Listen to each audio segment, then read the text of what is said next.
Olá, galerinha do sexto ano. Eu sou a professora Lara Brasileiro. Estou novamente com a disciplina de Ciências. Hoje vamos estudar sobre o conteúdo de litosfera, o solo, tá certo? O conteúdo de hoje tem o objetivo de, além de trazer conhecimentos para vocês, nós vamos apresentar características dos solos, a importância de preservação ambiental e a importância do solo para a continuação da vida dos seres vivos. Bom, o que é o solo? O solo é um recurso natural básico e fundamental que levou milhões de anos em sua formação, resultante dos processos de desintegração e decomposição das rochas devido ao intemperismo. Aí vocês perguntam, professora, o que é o intemperismo? O intemperismo é o processo geral que causa a deteriorização das rochas. Ele é responsável por produzir todas as argilas, todos os solos e suas substâncias dissolvidas que acabam carregadas pelos rios até os oceanos. Podemos subdividir em dois tipos, que é o intemperismo químico e o intemperismo físico. Só que nós não vamos estudar sobre intemperismo hoje, tá certo? Só apresentei para vocês saberem o que é, tá certo? Hoje nós vamos estudar sobre o solo, as características dele e a função do solo, tá certo? Bom, o que existe no solo? O solo ele é formado por pequenos pedaços de rocha, que chamamos de minerais, além de água, ar, resto de organismos vivos como fungos, animais e plantas, né? A circulação do ar dentre os grãos é fundamental porque permite a respiração das raízes das plantas, como a gente vê aqui, ó. Dentro do solo existe raízes, as raízes das plantas ficam aqui dentro, e micro-organismos, como minhocas, bactérias, fungos, que ajudam na decomposição do solo, tá certo? Então, a circulação do ar ele é importante para preservar essas estruturas, esses componentes do solo. Restos de plantas e de outros organismos servem de alimentos para bactérias e fungo, que são chamados de decompositores. A decomposição desses restos de seres vivos forma uma matéria escura que chamamos de humus. Então, o produto da decomposição é chamado de humus. À medida que a decomposição avança, o humus se transforma em água, nutrientes como sais minerais, gás carbônico que podem ser aproveitados pelas plantas. Podemos dizer então que o solo é composto de uma parte mineral e de uma parte orgânica. A parte mineral é aquela que se originou da degradação das rochas. A parte orgânica é formada por restos de plantas, folhas, galhos e frutos e de animais, como ossos, tecidos e as fezes, né? Ou de outros seres vivos, como bactérias e fungos, em diferentes estágios de decomposição. Quando a gente, eu não sei se vocês já fizeram essa experiência em casa, mas vale a dica para vocês, tá bom? Tentam fazer uma pequena composteira. O que é uma composteira? Você pegar todo o resto de resíduos orgânicos da casa de vocês, como casca de fruta, casca de ovo, resto de alimento, e vocês colocarem, enterrarem, né, num pequeno espaço de terra. E vocês vão começar a molhar aquele pedacinho de terra que vocês enterraram, esses restos de alimentos, e vão começar a observar.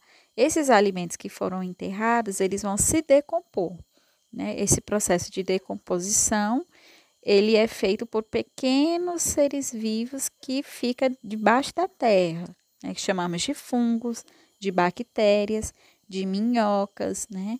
Eles fazem essa decomposição e pelo próprio apodrecimento da matéria orgânica. Ela vai apodrecendo e vai se transformando em humus, né? E aí vocês vão poder observar como que fica a terra. Nós temos os tipos de solo, né? O tipo de solo depende de vários fatores, como o tipo de rocha matriz que originou, como magma, sedimentar ou metamórfica, que a gente já estudou na aula passada, o clima da região, a quantidade de matéria orgânica, a vegetação que recobre e o tempo que levou para se transformar. Bom, nós temos o solo arenoso, o solo argiloso. Bom, o solo arenoso ele tem um teor de areia igual ou superior a 70%.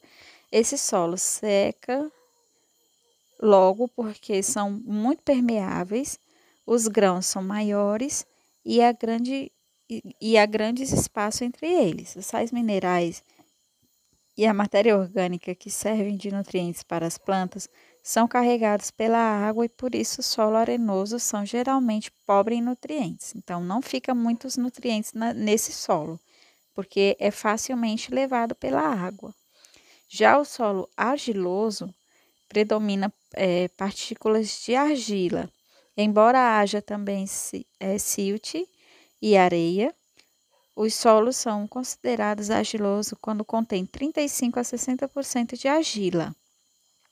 Em geral, são menos permeáveis que os solos arenosos, então fica mais resíduos nutritivos dentro desse solo argiloso.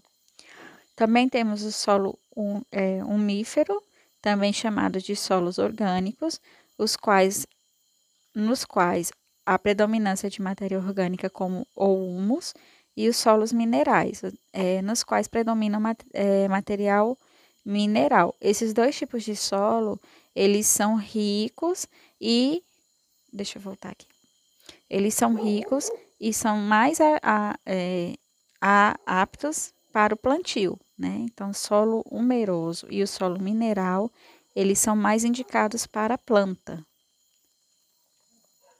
Aqui tem um mapa do Brasil com todos os solos, tá bom? São solos que a gente não vai estudar agora, mas eu apresentei aqui para vocês verem como é, né?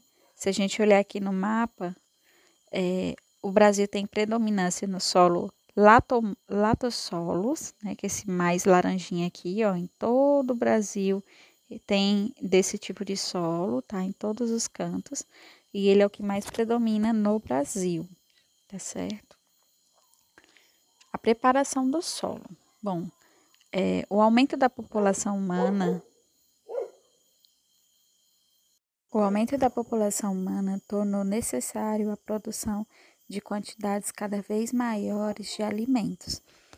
Com isso, a vegetação original da floresta e de outros ambientes foi sendo destruída para dar lugar ao cultivo de plantas domésticas e à criação de animais.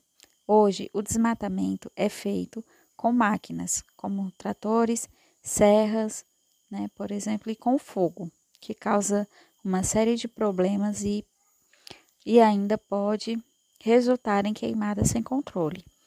Muitas vezes, a atividade agrícola é feita de forma não apropriada. E, depois de alguns anos de produção, os solos se esgotam, ou seja, não conseguem mais reter e fornecer os nutrientes necessários às plantas.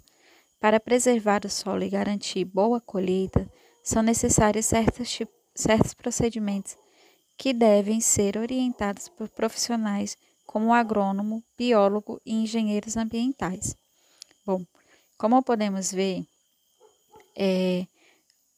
o desmatamento ele causa danos ao solo, não só pela perda de floresta, que causa impactos ambientais aos animais, mas também causa impacto ambiental ao solo. Cada vez mais que esse solo ele perde as suas características principais, que ele perde a sua vegetação virgem, ele vai perdendo nutrientes e ele vai se desgastando, né? E vai acontecer alguns processos de degradação do solo, que não é bom para os seres vivos, porque cada vez que a gente perde solo, a gente perde espaço de floresta, de natureza, né? E o planeta ele vai se acabar, né? A gente sabe que a natureza ela não é infinita, apesar de ela se renovar, ela tem uma data, né, de validade, vamos dizer assim, e que se o homem não tiver consciência, essa natureza, né, esses bens que a gente tem naturais, eles vão se esgotar, né? Vamos falar agora sobre os nutrientes. Bom, Como os humanos, as plantas têm necessidades básicas que precisam ser atendidas para se desenvolverem. Os nutrientes requisitados constantemente pelos vegetais podem ser agrupados em macronutrientes e micronutrientes do solo. Os macronutrientes são importantes para o desenvolvimento das plantas, são o nitrogênio, o potássio e o fósforo. Além desses, são também essenciais para as plantas o cálcio, o magnésio e o enxofre. Quanto aos micronutrientes, os principais para elas são o boro, o cloro, né, o cobre, o ferro, o zinco e o manganês.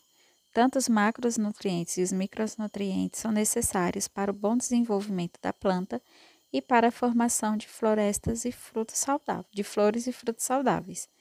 Quando o solo não possui esses nutrientes nas quantidades exigidas, é necessário que coloque os fertilizantes, também chamados de adubo.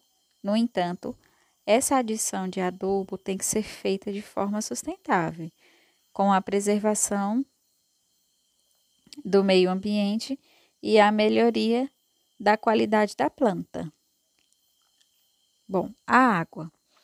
Além dos nutrientes citados aqui, né, que são os micronutrientes e os macronutrientes, a água representa cerca de 90% da composição física das plantas. E durante o período de crescimento dos vegetais, a perda desse recurso pode causar grandes prejuízos, como a destruição de lavouras. Né? Em regiões secas, onde não há chuva suficiente para manter o solo úmido, muitas vezes é necessário regular o suprimento da água por meio de canaletas, né, esguichos e outros recursos, como a irrigação. A agricultura consome cerca de 70% da água doce disponível no mundo e os avanços tecnológicos na irrigação. Então, por que é importante preservar a água? Porque a água ela é a fonte de tudo, né? O solo precisa da água, os seres vivos precisam da água, as plantas precisam da água, né? A própria atmosfera em si precisa da água, então tudo gira em torno da água. E se a gente não preservar essa água, que é o nosso bem natural, né? Que é de todos, disponíveis para todo mundo, né? Todo mundo tem direito a acesso à água, ela vai acabar. E se a água acabar, a vida aqui no planeta Terra vai ser inviável, porque a Terra, tudo que existe dentro da Terra necessita de água, né? Então, aqui nós temos exemplo de irrigação aqui, né? Tem esse outro exemplo aqui, que é uma forma de irrigar a terra, que é chamada de gotejamento, né? Que é utilizada para lavouras. E também temos o exemplo das águas debaixo do solo, tá certo? Que são os aquíferos. Não existe água apenas em rios, mares e oceanos e lagos. Também existe água debaixo da terra. Problemas na conservação do solo. O processo de degradação do solo pode ocorrer de várias maneiras diferentes, geralmente resultantes de seu mau uso e conservação por parte das atividades humanas. A ocorrência dessas situações podem estar associadas ao esgotamento de nutrientes ou à remoção da vegetação. Lembra que eu falei anteriormente que se não preservar e desmatar o solo e não cuidar do solo, ocorre diversos problemas? Então a gente vai citar eles agora. Um desses problemas é a erosão. A erosão é um dos mais conhecidos tipos de degradação do solo. Trata-se de um processo natural que pode ser intensificado pela prática humana e que consiste na degradação do solo e das rochas, como posteriormente transporte e decomposição do material sedimentar que é produzido. Então, a erosão é quando o solo ele começa a ter essas rachaduras profundas nele. Isso significa que ele perdeu nutrientes e ele não está mais conseguindo ficar da forma que ele era no início, né? As queimadas. Quando o desmatamento é feito por queimadas, ocorre outro problema. O fogo acaba destruindo também muitos micro-organismos que realizam a decomposição da matéria orgânica. Por isso, a fertilidade inicial do solo, que resulta dos sais minerais presentes nas cinzas, é passageira. Sem os micro-organismos, a reciclagem do material diminui e, com o passar do tempo, a quantidade de sais minerais e outras substâncias necessárias para as plantas também diminui. Então, aquele solo que sofreu queimada, ele é um solo pobre, né, porque ele não tem mais micro-organismos, né, os micro-organismos morreram nas queimadas, né, o solo superaqueceu e matou todos os micro-organismos. As cinzas provenientes das queimadas que possuem algum certo tipo de nutrientes é passageira, né, o vento leva, né, ela não tem nutrientes necessários para as plantas crescerem, né, para aquele solo ficar rico novamente. E com o passar do tempo, o solo ele fica pobre, né, e não é mais permitido produzir nada naquele solo, ele fica pobre e não tem como mais plantar, a não ser que trabalhe, que faça uma restauração daquele solo através da adubagem, que é trabalhoso, mas de forma natural é muito difícil aquele solo ser recuperado. Defensivos agrícolas, que é os agrotóxicos, né? São produtos químicos, físicos ou biológicos usados na agricultura para o controle de seres vivos considerados prejudiciais às lavouras. Geralmente é usado em lavoura. Ele tem a função de defender a lavoura de ataque de insetos, plantas daninhas e doenças que atingem o ciclo de uma cultura. O uso desses agrotóxicos causa malefícios à saúde do ser humano e da natureza, né? Contamina o solo, animais, rios, trazendo doenças para os seres humanos, né? Hoje a gente tem que ter uma cabeça assim de produzir alimentos orgânicos, né? Que não utilizem agrotóxicos.